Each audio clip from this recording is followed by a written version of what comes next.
how I decided to take and finally passed the Kanji Kentei Level 1 test. My name is Evgeny Uskov, and I first began studying Japanese language in about 2001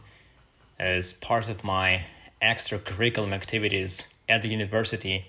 I was attending in Russia. I was lucky to have as my mentor a native Japanese speaker, a linguist, who was conducting research on languages of indigenous peoples of Siberia at the same university as his main occupation, and who was also teaching Japanese language part-time. Having started to study Japanese language more out of curiosity, with time I became truly fascinated by it, both with how it sounded and with its writing system as well. My studying of kanji and kanji-based vocabulary back then was part of a standard learning process, and at that time had nothing to do with the Kanken test, of which existence I actually knew nothing about. My studies have eventually led to my enrollment into a Japanese university to pursue postgraduate education, during which Japanese language was not so much an object of studying but a means of doing it. It was in 2014 when I first heard about Brett Mayer, the first foreigner to successfully pass the highest level of the Kanji Kentei test, about which by that time I had already heard but never thought of taking it myself, kind of believing that it was only something for native Japanese speakers. But since learning about Brett Mayer and later about John Brobst, I have become interested in the idea of actually trying to take the test to see what it was like, deciding to start with level pre-2, which I eventually took in the CBT format, and I was able to pass it on the first attempt. For preparation, I actually didn't use any dictionaries, reference books, or counter drills, but it was simply writing down words and characters from news articles I could find on the internet. For the next level, I bought one of standard textbooks for the Kanken level 2, which includes all jovial kanji, worked through it several times, including learning all individual characters given there with all their readings and meanings, and as a result, I managed to pass level 2 on the first attempt as well.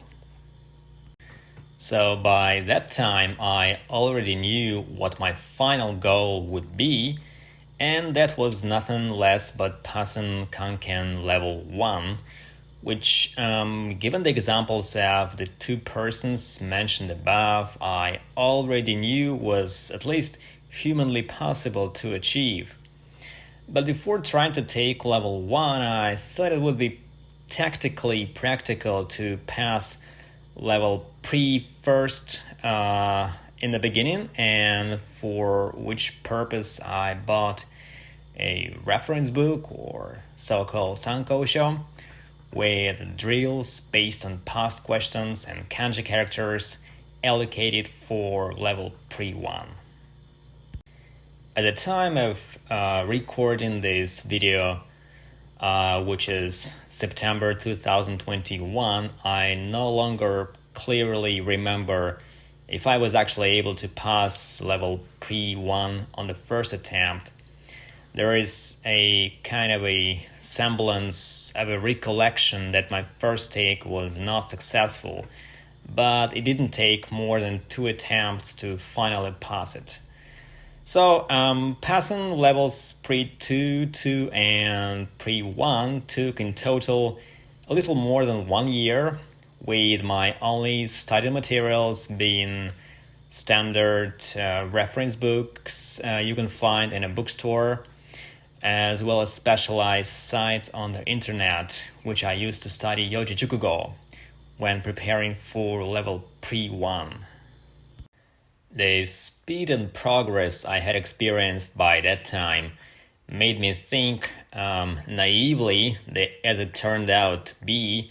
that passing level 1 of Kanken could be done within about 1 year or so at most. And so, with such an optimism, I commenced my studies towards it. First, I bought a textbook with Kanken level 1 drills and was using internet for the Yoji Jukugo that were not included in the book. And as far as the memory goes, on my first attempt of taking level 1, I got somewhere around 50 points, which certainly was not the result I was expecting, to say the least. For my second attempt, I went through multiple rounds of writing down all characters that were included in the reference book, trying to memorize their readings. However, the sheer number of them made the process very time-consuming on the one hand and not very effective on the other, considering that although the second attempt was better in terms of the nominal result, but only slightly, giving me about 70 points. Well, there was some progress indeed, but the outcome was still disappointing. So I began researching about the topic in detail, and in particular about how long does it take on average to pass Kanken level 1 for native speakers, and what kind of study materials they usually use, because the experience of the first two attempts clearly showed that, well, something needed to be done for more situational awareness on the topic and maybe some insights on what could be done differently to achieve better results. Upon research, I came to a rather obvious, in hindsight, conclusion that I needed the Kanken Kanji Jiten dictionary, from which most of the material used in Kanken is usually taken. So I purchased a copy and began going through it page by page, meticulously writing down everything, which, well, although was not completely in vain, turned out to be a rather roundabout way of preparing myself for the test, because it inevitably entailed writing a lot of vocabulary that, although important, is highly unlikely to be used for Kanken level 1 problems. On my third attempt, I got around 100 points, which felt like the first achievement of any particular significance, a beachhead of a sort, but that was also the time when I finally realized that it could very well take at least several years more before I would be able to attain enough proficiency to get the required 160 points to finally pass the test. With varying intensity, I kept going through the Kanken Kanji dictionary, but was also spending much time on trying to memorize the readings of all individual kanji characters allocated for Kanji Kentei level 1, which is a type of approach rarely practiced or advocated within the framework of standard methodology, as it takes quite a significant amount of time and pays off only in the long run. But for me personally, mastering individual characters first, even to the detriment of immediate results, was psychologically more comfortable, as it allowed to create a firm ground upon which I could keep building further on. By the fourth try, when I got around 120 points again, showing better results compared to the previous attempt, I have resigned myself to a kind of protracted battle where, by my own estimation, it would take quite a number of such attempts until I would finally be able to pass the test. A resignation which, although liberated me from much impatience and stress, but on the other hand, led to a sort of complacency that I did not necessarily need to become desperate to pass the test on the next attempt no matter what. And as much as the progress was steady, it was also undoubtedly slow, soon turning to be vexatiously indecisive when after the first 2 years of my studies, I have finally arrived at the dreaded 160 points barrier reported by many other test takers as well,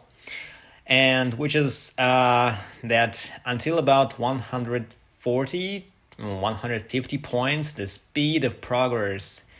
is sort of linear, so you get better and better results with each try. Once you hit that stage, there comes a period of prolonged and irritating stagnation where many people find themselves languishing at the same level for many years, being unable to reach the 160 mark. As a general observation, it can be said that the difference between levels pre-1 and 1 of Kanken is colossal. While the former can be prepared for and successfully passed simply using a couple of textbooks, the latter is in a completely different league, so to say, and to get from level pre-1 to 1, one needs to perform a veritable quantum leap by exponentially broadening their Japanese vocabulary and kanji writing skills alike. For better or worse, little was I aware of this fact at the onset of my journey, but after spending on it several years of my life, there certainly was no way I could abandon all my previous efforts just because it turned out to be so difficult.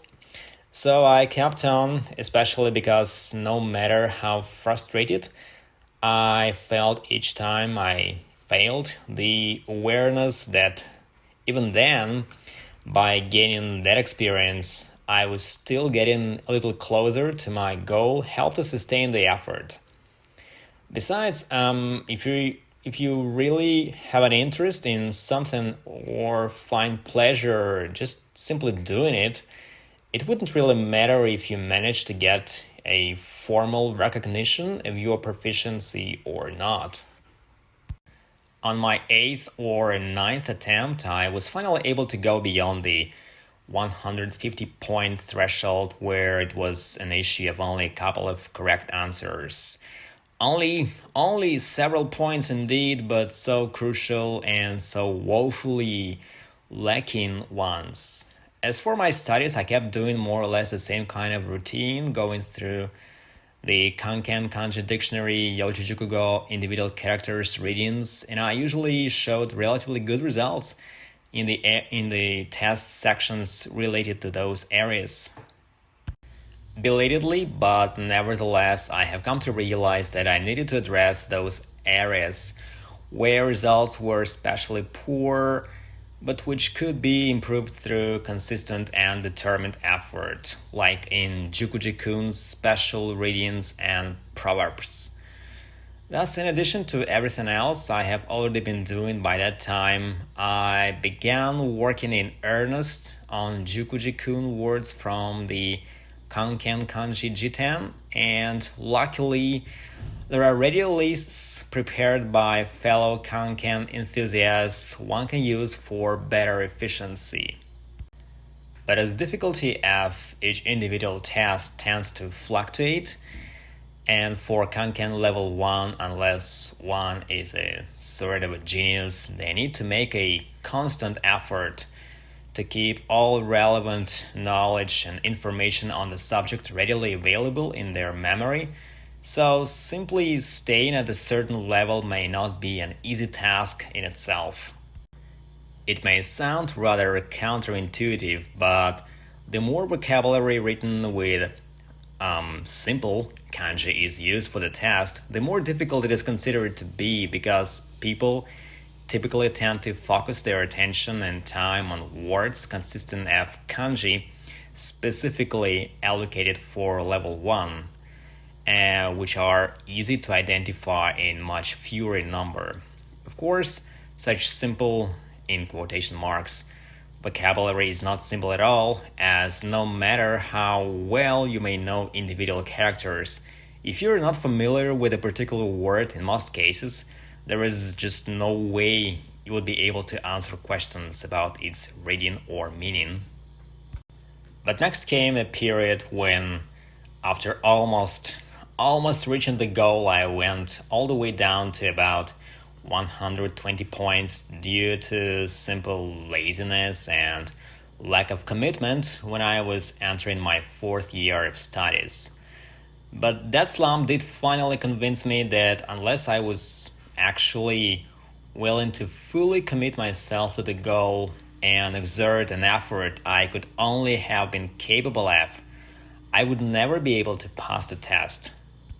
So, with a renewed determination, I entered my 5th year when, in addition to everything else, I decided to work more on proverbs, choosing for that purpose the Seigorin dictionary, and going through whatever blog or website on the internet dealing with the topic I could find.